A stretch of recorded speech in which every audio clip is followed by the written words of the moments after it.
Okay, guys, this is our listen and respond for green group this week.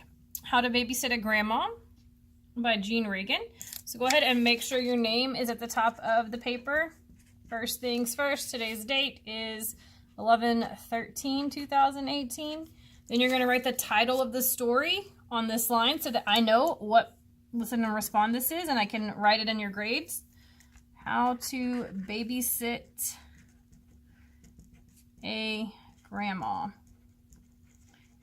All right, first things first, make sure that you're on the right paper.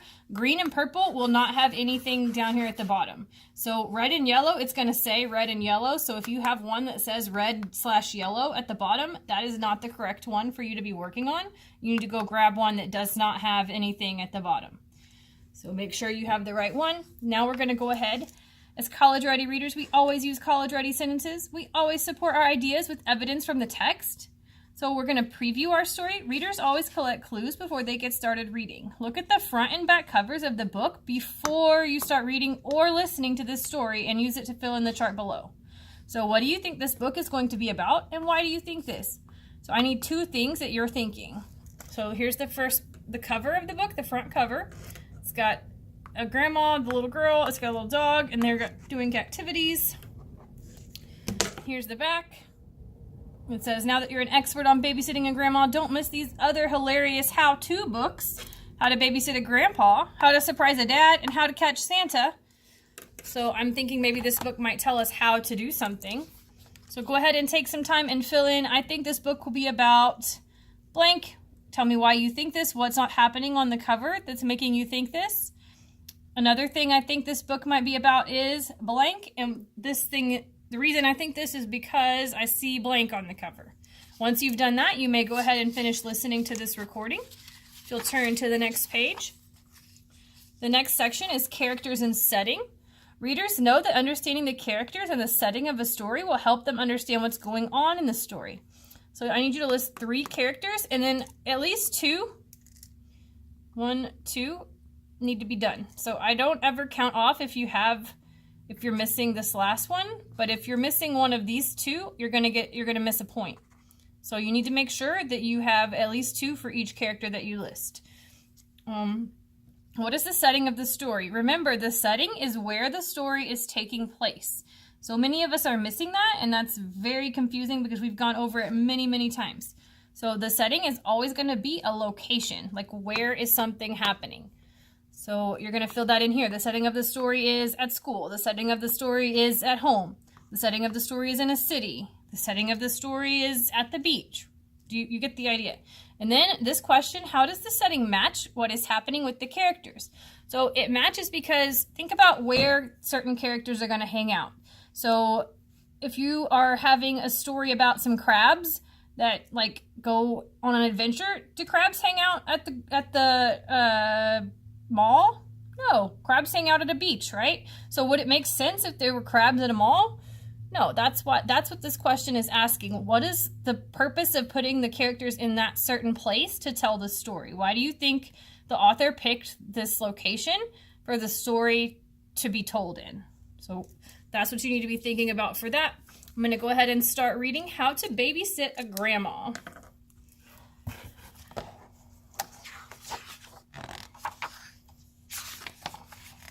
When you babysit a grandma, if you're lucky, it's a sleepover at her house. What should you do when you get to her door? Put on a disguise and say, guess who? Knock with a secret knock. Only she knows. Tap, tap, tappity tap. If you like cats, meow. If you like dogs, bark. If you like goldfish, when she opens the door, shout, Grandma, your babysitter is here. Hug your mom and dad goodbye and say, don't be sad, I'll be home soon. Now tell your grandma all the fun things you have planned. How to keep a grandma busy. Go to the park, bake snickerdoodles, have a costume parade, go to the park to feed the ducks, do yoga, look at family pictures, go to the park to swing, play hide and seek, make goofy cats, go to the park to slide, have a dancing puppet show, read stacks of books, go to the park to take photos, do puzzles, play cards. As the babysitter, you need to let her choose. Of course, she'll want to. So I'm going to pause here. Let's go ahead and jump over here And we're going to fill in our characters. So far we have the little girl. We don't know her name, so we're just going to put little girl. We're going to put grandma. And then you can put the parents or the dog. The little girl, what are some things that we know about her? So she's going to babysit her grandma. Gma. What is something we know about grandma? So you're filling in, at least you're filling in 1 here, 1, 2 here, and 1, 2 here about each person. So you can look at what they have on if you're running out of things. That's an outer trait because you can see it. You can look at their actions. Like here, it's got a list, and she says something over and over, so that tells me something about the little girl because she made the list for grandma. What is the setting of the story? Setting of the story is grandma's house because she's staying the night there, right? So how does this match? Why do you think that this is important, that the story is happening at grandma's house when you're babysitting grandma? So go ahead and fill that part in, then flip it over, make a prediction. Readers always guess what might happen next. What do you think might happen next, and why do you think this? So we're going to pause here because it says down here, as the babysitter, you're going to need to let her choose. Of course, she'll want to. What do you think that she's going to pick? Something I think might happen next is grandma will want to go to the park.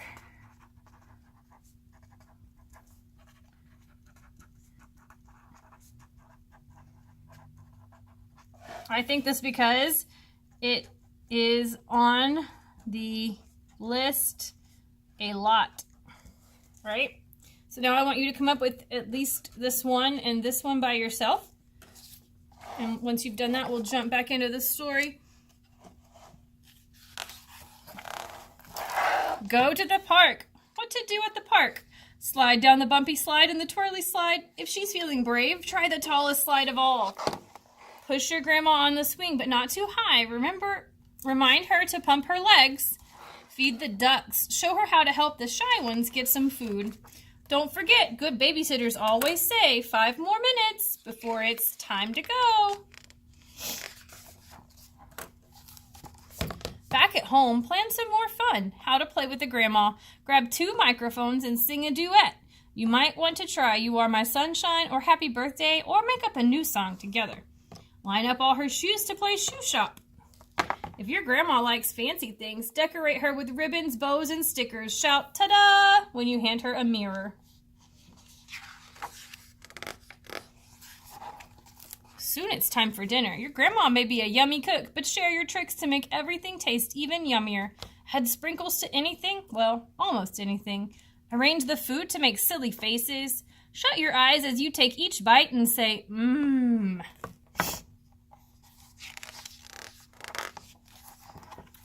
When it starts to get dark, take your grandma outside to find the first star. Back inside, snuggle up and read some books. Turn the pages slowly so she can find everything in the pictures. Ask your grandma for stories about when your mom was little. What was mom's favorite thing to do at the park? Did she ever get in trouble? Was her grandma as fun as you? Teach her how to say I love you without making a sound. Point to your eye, point to your heart, and then point to her. Now let your grandma choose where she wants to sleep.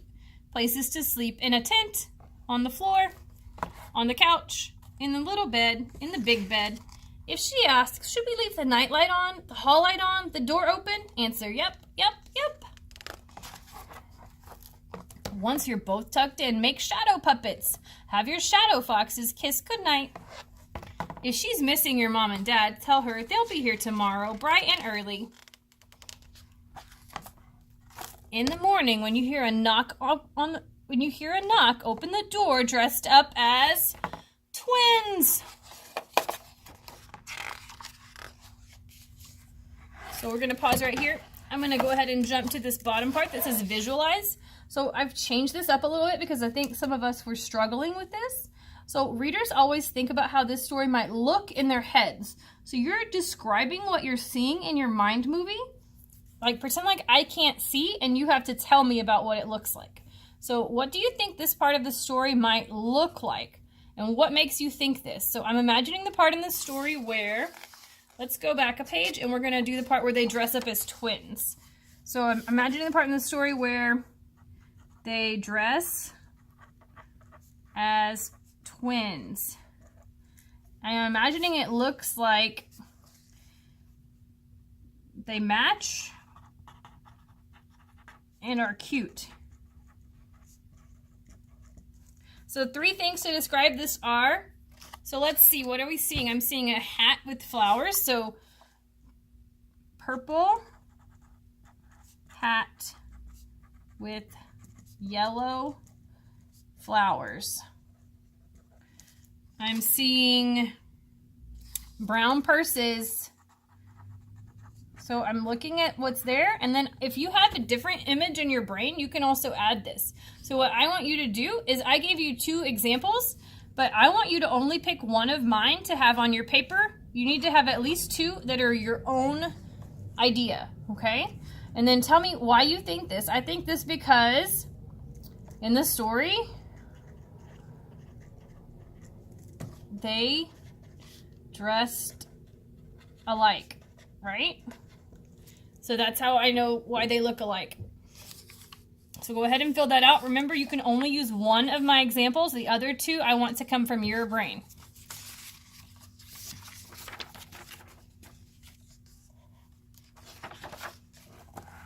All right. After you're all packed up comes the hardest part, goodbye time.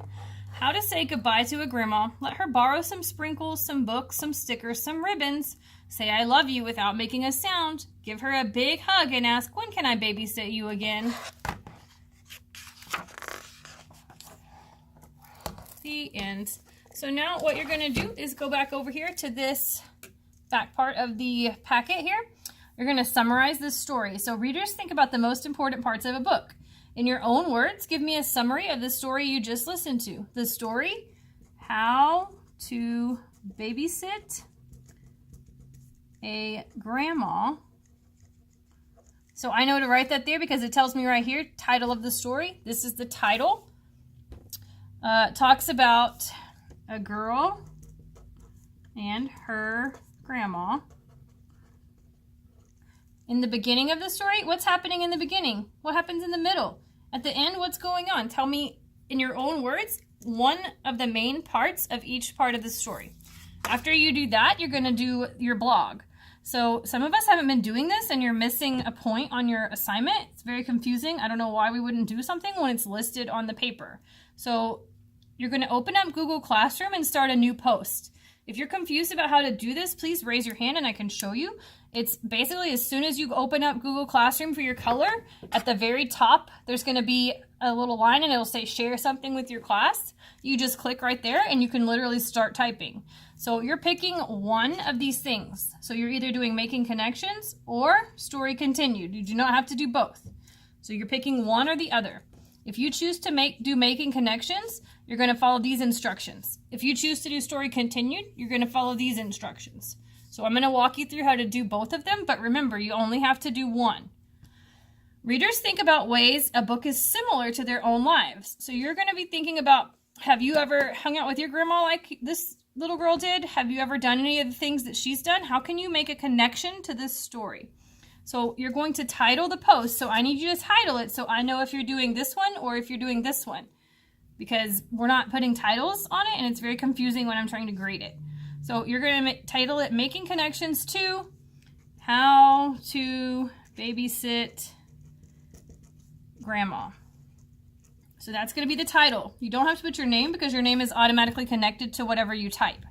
So then you're going to write about how you can connect to the book. So did something in the book remind you about something you know about in the world around you? Or did you read a book before that was similar to this one, or watch a movie where something like this happened? Or maybe you've had this happen to you in real life. So you're going to write 1 to 2 sentences explaining how you connect. Explaining your connection. So I can connect to this book because I have babysat with my grandma before, and the little girl in the book is babysitting her grandma. Boom, there you go. So if you choose to do story continued, this is what you're going to do. Readers, think about what might happen next if the book were to keep going. So you're going to title the post, How to Babysit Grandma Continued. So How to Babysit Grandma Continued. Then you're going to write about what you think might happen next in the story. So at the end of the story, the little girl was going home to her parents, and she wasn't going to be seeing Grandma for a little bit. What do you think would happen next? So you would say, I think that da-da-da-da-da would happen next. I think this because da-da-da-da-da. So once you've done that, you're going to post it on your Google Classroom. Then you're going to make sure your name is at the top of this paper, and make sure the title of the book is at the top of the paper as well. Then you're going to put this in the drawer for your grade, and you may move to Lexia, IXL, or Moby Max. If it's time to go and you're not finished, you're going to save this with you until Friday and then work on it on Friday, and you'll turn it in on Friday.